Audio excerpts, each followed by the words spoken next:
Oh, kaya mo yan. Mahirap nga eh. Bago pa. Siyempre, excited na kami lahat. Nagpapasalamat ako na napakagaling nung namin, bagong grupo namin. May familiarity workshop ba muna? Wala. May mga sensual may mga ganun, di ba?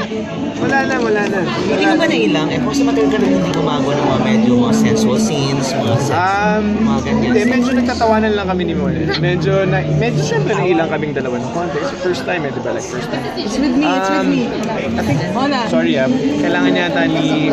Hindi. Kabisa lang. Okay. Siyempre, first time namin nag-meet, di ba? Diretso kagad kami ng karamuan. So, siyempre, pinipil pa namin yung isa't isa at biglang yun yung scenes namin. So, awkward na konti, but tinairaos namin. Nag-bond kaming dalawa sa karamuan. Kwentuhan kaming dalawa.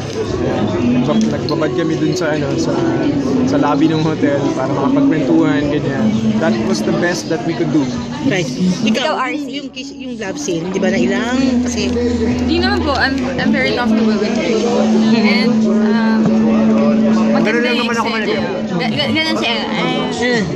Lolo. Yung parang pag may kissing si excited. Ano po? Hindi. Walang ganun. Or kinausap ka ba muna niya bago kayo sumabak sa Ano naman to, kissing scene? professional naman to. Sabihin niya, Hindi ba mahirap mag-control? Kasi siyempre maganda yung island, tapos sa tubig, mga ganun. Of course, ang sa aming dalawa, pagdating din sa, when we're doing scenes, siyempre you feel the love, you feel the excitement, you feel lahat ng kasi siyempre, nag-play kami ng characters, hindi mo dapat pigilan yung sarili mo. Pag nasa scene ka na, yun na yun, di ba? But of course, working with her,